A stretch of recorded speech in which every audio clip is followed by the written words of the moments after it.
वैशाली में पुलिस मुठभेड़ के बाद फरार हुए 2 अपराधियों की तलाश तेज कर दी गई है। पुलिस का दावा है कि मुठभेड़ में घायल हुए दोनों अपराधियों ने पिछले महीने वैशाली जिले में हुई 2 लूट की वारदातों को अंजाम दिया था। इन घटनाओं के दौरान एक व्यक्ति को गोली भी मारी गई थी।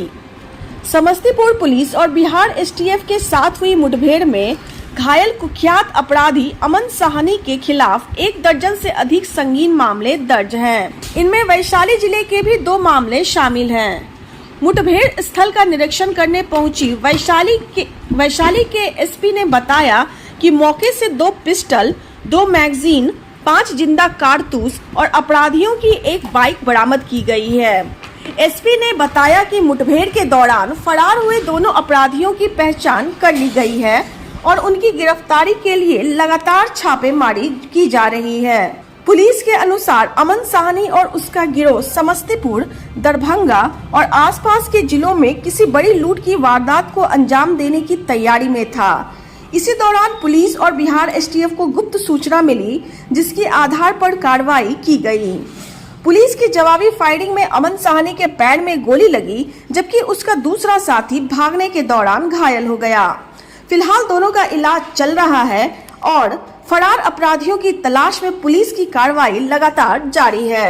आज वैशाली जिला अंतर्गत बलिगांव थाना क्षेत्र में एक पुलिस मुठभेड़ हुई है, जिसमें एक अपराध कर्मी है जिसके पैर में गोली लगी है, जिसका नाम अमन सैनी है, और एक और अपराध कर्मी है लक्ष्मी सैनी, वो भी वहाँ से मौका वारदात से उसकी गिरफ्तारी हुई है।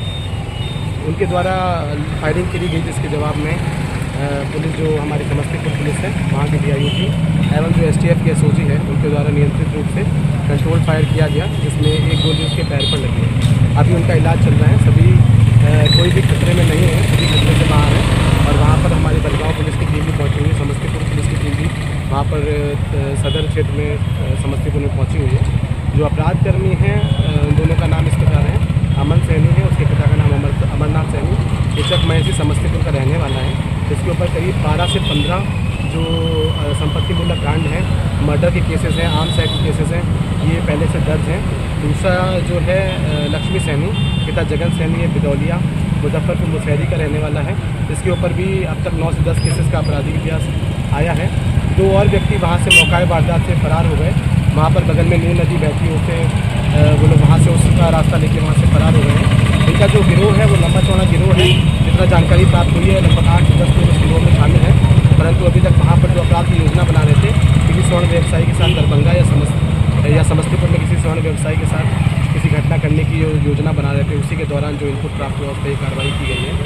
आगे भी हम लोग इस प्रकार से जो बड़े अपराध कर्मी हैं उनके विरुद्ध इस प्रकार से पकड़ने की कार्रवाई करें। अपने जिले में भी उन पर हाँ, हमारे जिले के 2 केस जो हैं, एक बलिगांव थाना क्षेत्र अंतर्गत 11 जून को जो दिग्गी फतेहपुर है वहाँ पर एक बाइक लूटने का और 7,000 रुपये लूटने का केस था, उसमें इन्हीं के द्वारा कारित किया गया है। और 23 से 24 तारीख को पातेपुर के अंतर्गत महीपुरा गांव जो है, जहां पर एक ई-रिक्शा से चलते हुए ई-रिक्शा को रोककर उससे 2 महिलाओं का मोबाइल छीन लिया गया और वहां से भागने के क्रम में एक मजदूर के पैर में गोली मार दी गई थी। उस केस में भी इन्हीं लोगों की संलिप्तता सामने आई है। सर, अपराध को रोकने के लिए किस तरह के दिशा निर्देश दिए गए हैं, किस तरह के मामले सामने आ रहे हैं उसके बाद से अपराधियों का इनकाउंटर नहीं हो रहा है। देखिए, उस तरीके की परिस्थिति बन जाती है तो आत्मरक्षार्थ कई बार पुलिस को इस तरह की कार्रवाई करनी पड़ रही है। बाकी जो हम लोग के ट्रेडिशनल पुलिसिंग के तरीके हैं, अपराधियों का लगातार वेरिफिकेशन करते रहना, उन पर निगरानी रखना, और जो प्रिवेंटिव पुलिसिंग के जो एस्पेक्ट है उन सब पे हम लोग काम कर रहे हैं और आगे भी काम करते रहेंगे। घटनास्थल से सर क्या क्या बरामद हुआ? घटनास्थल से एक बाइक जिस पे बैठ के भागने का प्रयास कर रहे थे वो बाइक बरामद हुई है। उनका जो स्लीपर्स है वहीं पर छूट गई हैं भागने के क्रम में, उनके जो चप्पलें हैं वो बरामद हुई हैं। 2 पिस्टल बरामद हुई है। उस पिस्टल की मैगजीन को बाद में खोला गया तो 2 जिंदा कारतूस बरामद हुए हैं। घटनास्थल पर एक जिंदा कारतूस मिला हुआ है, जो संभवतः जल्दी हड़बड़ी में वो बंदूक लोड कर रहा था, इसलिए बाहर निकल के गिर गया है। जो खोखे फायर किए गए उसमें से 2 खोखे बरामद हुए हैं। फरार 2 अपराधी सर कहाँ के रहने वाले हैं? जो 2 फरार अपराध कर्मी हैं वो भी समस्तीपुर और मुजफ्फरपुर के ही, उनका सूचना जो है वो